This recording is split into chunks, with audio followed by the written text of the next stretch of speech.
Olá, meus amigos do Movimento da Fraternidade. Estamos aqui para mais uma reflexão com vocês a respeito das coisas do Mofra.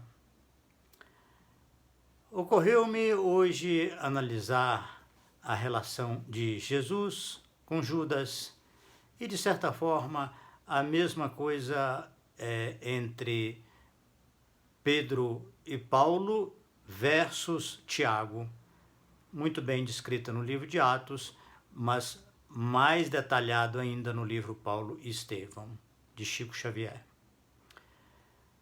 Mas comecemos por Jesus e Judas. Antes, porém, eu gostaria de dizer que o objetivo principal dessa conversa é mostrar como que as pessoas confundem, às vezes, qual é o nosso papel no sentido de promover a ordem e garantir a organização. Do outro lado, temos a compreensão, a tolerância, a paciência, que às vezes escapam completamente do raciocínio e da postura de algumas lideranças, seja de grupo de fraternidade, seja da cidade ou da USCAL. Jesus e Judas têm uma relação no Evangelho que é extremamente rica e que parece, digamos, resolvida de uma forma assim simplista, em que Jesus Cristo é deificado e Judas é o grande perverso, o traidor, tá certo? Nós divergimos desse entendimento, a começar já tem alguns anos no livro Os Filhos de Deus, quando o Judas escreve uma carta, uma crônica, relatando como foi a experiência dele e o reencontro de Jesus, com Jesus depois do Calvário.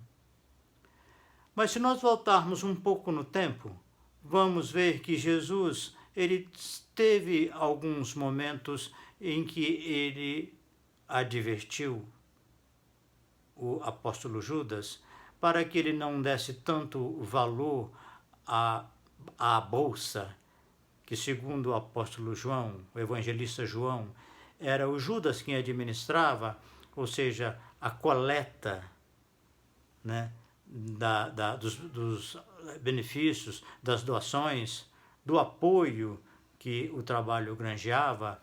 O Judas reclamou com aquela mulher que ela gastou um dinheiro enorme com aquele unguento, né, que ela ungiu o Cristo e que daria dinheiro para cuidar dos pobres. Jesus responde de uma forma muito clara. Ele fala que os pobres sempre os tendes convosco, mas a mim nem sempre me tendes. Então isso já mostra uma divergência na filosofia de condução do movimento. Um tempo depois tivemos nas proximidades já do Calvário, da traição, de todo aquele desenlace que aconteceu, uma ocasião em que durante ou um pouquinho antes da chamada Santa Ceia, Jesus diz para Judas: o que fazes, falo depressa. Eu acho que essa tradução é muito mais coerente, porque é uma tradução que coloca o verbo fazer no presente do indicativo e não no imperativo. Porque se você pensar bem, é incoerente, totalmente contraditório assim com o resto e profundamente sem sentido que Jesus estivesse induzindo Judas ao erro, tivesse de certa forma influenciando para que ele fizesse alguma coisa contra a sua própria consciência, tendo em vista que era uma situação, era uma decisão para a qual ele estava em conflito. Então, se Jesus estivesse realmente influenciando, empurrando Judas para que ele fizesse aquilo, ele estaria sendo responsável também. por aquela atitude e por todo o desdobramento que teve. Então eu acho que a tradução que coloca isso no presente e não no imperativo, que é falo, no imperativo seria fazeo, é muito mais compatível, né? Porque um pouco antes Jesus tinha já dito, o Filho do Homem vai ser traído, mas ai daquele por quem o Filho do Homem é traído, não é? Ele vai dizer, vai fazer uma comparação lá, sabe, mais ou menos assim, que era melhor que você amarrasse alguma coisa no pescoço dele ou jogasse num abismo, sabe, porque vai ser muito ruim para quem fizer isso. Então, se vai ser muito ruim para ele, como é que eu vou induzir alguém a fazer uma coisa errada? Alguma coisa da qual ele vai se arrepender profundamente. Então, entendamos que Jesus se posicionou diante de Judas como quem orienta, como quem adverte, né? Com a mesma coisa que ele fez com Pedro, advertindo que ele iria negá-lo 3 vezes. Mas o que cada um fez com essa advertência deu um resultado muito diferente. Enquanto Pedro saiu, depois das 3 vezes que negou, né, saiu daquele ambiente e chorou amargamente, Judas saiu para o suicídio, porque era insuportável para ele ter feito, ter jogado um lance tão arriscado e ter fracassado por completo, provocando com isso, contribuindo para a morte do Cristo. Tá certo? A atitude de Jesus diante de Judas é exemplar. Não, mesmo vendo aquilo tudo, ele não provocou, digamos assim, uma rejeição dos demais em relação a Judas. Não promoveu a exclusão de Judas. Pelo contrário, ele, uma vez que o aceitou no grupo dos apóstolos, Jesus arcou com todas as consequências dessa escolha, dessa administração. Então, eu digo que isso ilustra muito qual deve ser a nossa postura, qual deve ser a nossa atitude diante de qualquer um que não tenha a conduta de acordo com o que nós achamos que deve ser. A nossa orientação para essa pessoa deve ser fraterna, deve ser amorosa, deve ser clara no sentido da nossa discordância, de deixar também bem expresso o que nós pensamos a respeito daquilo. Qual é a nossa visão em torno da aceitação, de como as coisas devem ser realizadas, como se deve executar essa ou aquela tarefa, qual deve ser o posicionamento do colaborador, do fraternista, mas fazer complô contra alguém, influenciar na opinião dos outros a respeito desse sujeito, dessa criatura que está fazendo as coisas erradas, segundo o nosso entendimento, ou até mesmo que tenhamos completa razão a respeito desse desatino dessa pessoa. O exemplo do Cristo é assim, tão óbvio, tão luminoso, que não nos convém ter atitudes de represália e muito menos de exclusão de quem quer que seja, mesmo que essa pessoa esteja corrompendo o nosso trabalho, desvirtuando as nossas palavras e provocando uma influência que leve a um rumo completamente distinto daquele que nós temos uma certeza espiritual, que não é o mais adequado. Tá certo? Então, é muito recomendável que a gente faça uma reflexão em relação a esse ensinamento de Jesus em relação a Judas, de Pedro e Paulo em relação a Tiago. E veja que no caso de Paulo e Tiago, no final do livro Paulo e Estevão, mostra a reconciliação dos dois, o entendimento amoroso que acontece entre eles. Tá certo?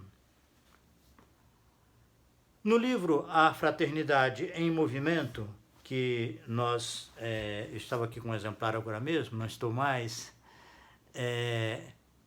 tem um momento ali que eu captei uma intuição mostrando uma fala do Palminha em relação a essas pessoas que distorceram o movimento da fraternidade para que ele se transformasse numa atividade ou num complexo totalmente espírita. E o Palminha fala, né, que se dirige a essa pessoa que é fraterna, né, mas que não é fraternista e que tem um papel relevante no movimento da fraternidade, no sentido de distorcer o movimento para que ele assumisse essa feição exclusivamente espírita, quando ele fala que seria interessante fazer uma inversão, né? Por que você não fala então para o movimento espírita se transformar num movimento da fraternidade? Entendeu? Ainda que seja uma aspiração dessas pessoas, elas não se colocam dessa forma no mundo. Tá certo? Então, eu penso que essa postura autoritária de achar que o que é certo precisa ser feito de qualquer forma, de colocar, assim, de se apoiar, né, no seu próprio cargo para fazer uma imposição, para advertir pessoas de uma forma áspera, de uma forma que faz um confronto que de uma forma contundente e que rebaixa o outro e que chega em certos casos a excluir o outro do grupo, da cidade ou da USCAL, é um erro, um equívoco lamentável. Mostra uma apropriação da obra para si mesmo e para os princípios que o norteiam e que não são os evangélicos. Não são aqueles que deveriam vigorar na atividade fraterna. Nós temos o dever de trabalhar pelo esclarecimento dessas pessoas que estão agindo de uma forma imprópria ao movimento, de uma forma inadequada a um grupo de fraternidade, à cidade, mas sem rigor, sem determinar uma justiça corretora para enquadrar essas pessoas ao estatuto, às normas, não é? Aos regimentos,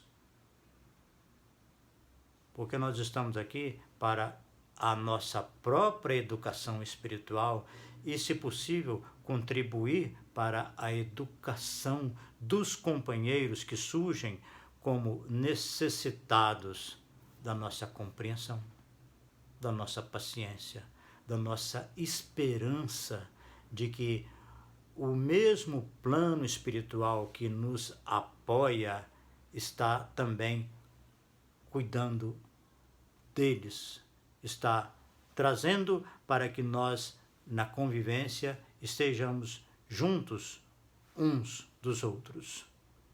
É nesse sentido que eu acho que há um grande engano, e esse engano já se manifestou várias vezes no movimento da fraternidade, quando as pessoas interrompem a tarefa do outro.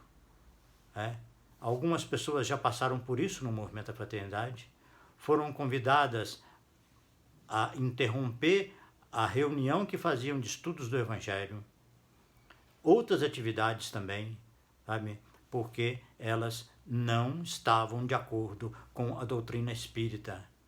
Desculpe, essas pessoas não entenderam o que é o movimento da fraternidade. Não leram certas características do Evangelho, da postura de Jesus diante dos apóstolos, que ensina muito. É isso. Nossa mensagem hoje, a nossa reflexão, é no sentido de convocar essas pessoas para uma reflexão sincera, profunda, no sentido de não agir como donos de um grupo, de uma tarefa, da USCAL, do movimento. Nós todos aqui somos aprendizes e o maior é aquele que serve mais. Não no sentido quantitativo, mas no sentido qualitativo também. Tá? Tá certo? É isso, meus amigos. Muito obrigado pela atenção, pelo carinho, pelos ouvidos e que continuemos juntos nessa tarefa com alegria e com muita fraternidade em nossos corações.